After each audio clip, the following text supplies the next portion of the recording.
खैर मकदम है आप सभी का बिग बुलेटिन में। आपके साथ मैं हूं समीर अब्बास। 2019 के लोकसभा चुनावों से पहले अयोध्या मसला लगातार सुर्खियों में बना हुआ है।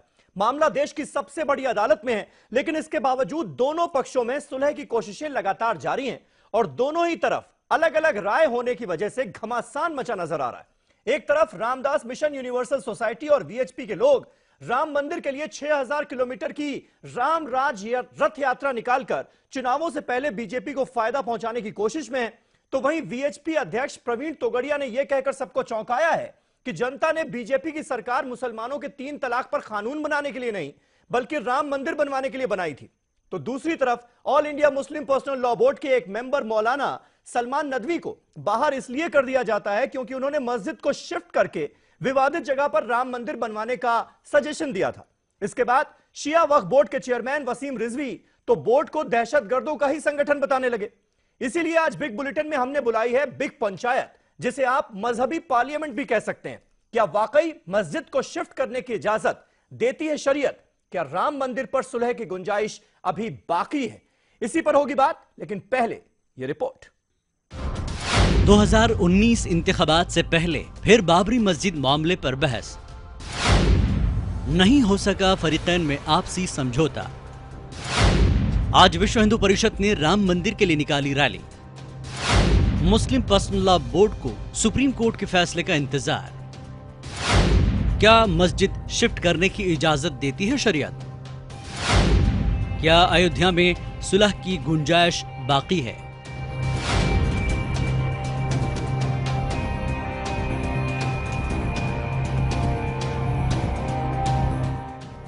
2019 के लोकसभा इंतखाबात से काबिल अयोध्या मसला फिर सुर्खियों में है, जबकि मामला मुल्क की सबसे बड़ी अदालत में ज़ेर गौर है, लेकिन मुख्तलिफ राय होने से इत्तेफाक की अब गुंजाइश नजर नहीं आती। इसीलिए फिर विश्व हिंदू परिषद ने मुल्क में रामराज रथ यात्रा निकालकर मुतनाज़ा जगह पर राम मंदिर की तामीर के लिए कोशिशें तेज कर दी हैं। और राम जन्मभूमि में मंदिर बनने के लिए आपका सब योगदान होना चाहिए और राम राज्य बनाने के लिए ये रथ यात्रा को आप लोग सब आशीर्वाद। राम राज्य बनाना, राम मंदिर बनाना, राम का नाम पर का रथ यात्रा है ना, रथ यात्रा भारत का एक कल्चर है। तो वहीं अब मुस्लिम पर्सनल लॉ बोर्ड ने भी साफ कर दिया है कि बाबरी मस्जिद मस्जिद थी, मस्जिद है और कयामत तक मस्जिद ही रहेगी। यही वजह है कि all India Muslim personal law board ने सलमान नदवी को बाहर का रास्ता दिखा दिया है। सलमान नदवी ने मस्जिद को शिफ्ट करने की तजवीज रखी थी। माजी में बोर्ड ने बाबरी मस्जिद के मुताल्लिक जो करारदादें मंजूर की हैं, बोर्ड दोबारा उनका इआदा करता है कि बाबरी मस्जिद मस्जिद थी, मस्जिद है और क़यामत तक मस्जिद रहेगी। मौजूदा हुकूमत को खुश करने वाले बयानात के लिए सुर्खियों में रहे शिया वक्फ बोर्ड के चेयरमैन वसीम रिजवी ने अब मुस्लिम पर्सनल लॉ बोर्ड को ही दहशतगर्दों की तंजीम कहकर ये साबित कर दिया है समझौता और सुलह की गुंजाइश अब नजर नहीं आती। देखिए, जनाब सलमान नदवी साहब ने बहुत गंभीर आरोप लगाया है कि मुस्लिम पर्सनल लॉ बोर्ड पर जो हार्ड लाइनर्स हैं, जिनको कट्टरपंथी कहा जाता है, उनके कब्जा हो चुका है। अयोध्या में मुतनाज़ा जगह पर मंदिर के लिए राम राज रथ यात्रा, तो वहीं दूसरी तरफ मस्जिद को शिफ्ट करने की बात करने वाले सलमान नदवी को बोर्ड से बाहर निकालना ये जाहिर करता है कि इत्तेफाक की अब गुंजाइश नहीं। तो क्या वाकई मस्जिद को मुंतकिल करने की इजाजत शरीयत देती है? क्या राम मंदिर पर सुलह की गुंजाइश अभी बाकी है? Bureau report, ETV news.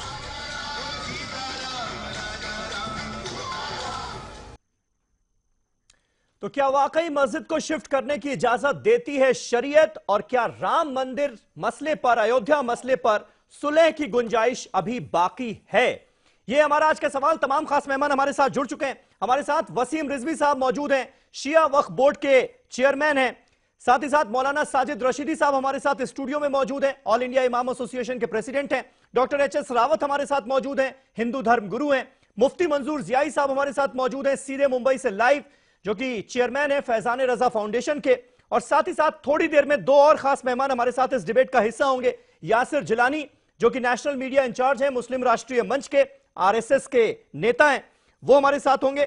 और चक्रपाणी महाराज, जो कि ऑल इंडिया हिंदू महासभा के अध्यक्ष हैं, वो भी हमारे साथ इस बहस में जुड़ेंगे। थोड़ी देर में आपको स्क्रीन पर नजर आएंगे। लेकिन सबसे पहले वसीम रिजवी साहब, मैं आपसे जानना चाहूंगा, एक तरफ आप बात सुलह सिफारिश की करते हैं, आप उम्मीद यह जताते हैं कि भाई सुलह के जरिए अभी भी यह मामला सुलझ सकता है और मुसलमानों को बड़ा दिल दिखाना चाहिए, राम मंदिर के लिए वो जगह दे देनी चाहिए, लेकिन साथ ही आप यह भी जोड़ देते हैं कि all India Muslim personal law board जो है वो दहशतगर्दों का संगठन है, वहां सब आतंकवादी हैं। तो मतलब आप बात आगे बढ़ाना चाह रहे हैं या फिर बात खत्म करना चाह रहे हैं, समझ में नहीं आ रहा। बात उनसे हो सकती है कि जो सुलह पर समझौते पर तैयार हो, बात उनसे नहीं हो सकती कि जो कहीं समझौते की बात करने वाले को अपने ऑर्गेनाइजेशन से बाहर कर दें। एक चीज, दूसरी चीज यह है कि जो रवैया उन्हीं ने इख्तियार किया है, आप देखिए सज्जाद नोमानी साहब ने अपने उस इजलास में जो एक तकरीर की, जो सलमान नदवी साहब ने उसका वीडियो मीडिया के जरिए वायरल किया, उसमें साफ यह कहा जा रहा है कि मुसलमानों होशियार हो जाओ, हर जिले में तुमको मारने की तैयारी है, असलहे आ चुके हैं, असलहे बांटे जा चुके हैं, उनको ट्रेनिंग दी जा चुकी है। तो आप ये बताइए, ये इतना जिम्मेदार संगठन, इतना जिम्मेदार आदमी अगर इस तरह की बात कर रहा है तो उनको ये जरूर बताना पड़ेगा कि कहां कहां असलहे बढ़ चुके हैं। कम से कम मुसलमानों को होशियार कर रहे हो तो उनकी जानें भी तो बचाओ। कहां कहां असलहे बढ़ चुके हैं, किसने बांटे, इंटेलिजेंस से आप अपनी रिपोर्ट शेयर कीजिए और उन लोगों के खिलाफ फौरन कार्रवाई की मांग कीजिए। लेकिन अगर आप वसीम रिजवी साहब, लेकिन जब आप ये सवाल बोर्ड के लोगों पर उठाते हैं तो एक उंगली आपकी तरफ भी तो उठती है। आपके पास कौन सी जांच रिपोर्ट आ गई, आपके पास कौन सी इन्वेस्टिगेशन रिपोर्ट आ गई जो आपने all India Muslim personal law board को दहशतगर्दों का संगठन बता दिया? इसका आधार क्या है? मैंने रिपोर्ट के आधार पर नहीं, मैंने उनके स्टेटमेंट के आधार पर कहा है। जो उनका देखिए साहब, आप बात समझिए, आप इस स्टेटमेंट को आप नजरअंदाज नहीं कर सकते। एक बड़े फोरम से एक स्टेटमेंट दिया जा रहा है जिसको मुसलमानों की हर आवाज सुन रही है, उस आवाज को दुनिया का हर मुसलमान सुन रहा है। तो इस चीज को आप क्या समझते हैं? ये क्या देशभक्ति वाली बात कही है? क्या देश में गृहयुद्ध करने की बात नहीं है? ये किसकी साजिश हो सकती है? अगर ये सही है तो उन लोगों के खिलाफ कार्रवाई हो जो मुसलमानों को मारने की तैयारी कर रहे हैं, और अगर ये गलत है, हिंदुस्तान में सिर्फ आग लगाने के लिए बात कही गई है, तो फिर ये इनका लिंक्स फिर पता करना चाहिए कि ये किसके इशारे पे बात कही गई है, ये किसके लिंक्स हैं, किन आतंकवादी संगठन, कौन ऐसे हमारे मुल्क को बर्बाद करना चाहते हैं, कौन मुसलमानों का यहां कत्ल-ए-आम कराना चाहते हैं, कौन यहां फसाद कराना चाहते हैं, हिंदू मुसलमानों को लड़वाना चाहते हैं, वो कौन लोग हैं? फिर वो चेहरे नुमाया होने चाहिए ना। ठीक है, मौलाना साजिद रशीदी हमारे साथ हैं। मौलाना साजिद रशीदी, इसीलिए आज इस डिबेट में मैंने किसी पॉलिटिकल पार्टी के नुमाइंदे को शामिल नहीं किया है, सारे धर्मगुरु हैं जिनकी राय मैं लेना चाह रहा था। और वसीम रिजवी साहब जिस बात का जिक्र बार बार कर रहे हैं, दो तरह की बातें हो रही हैं।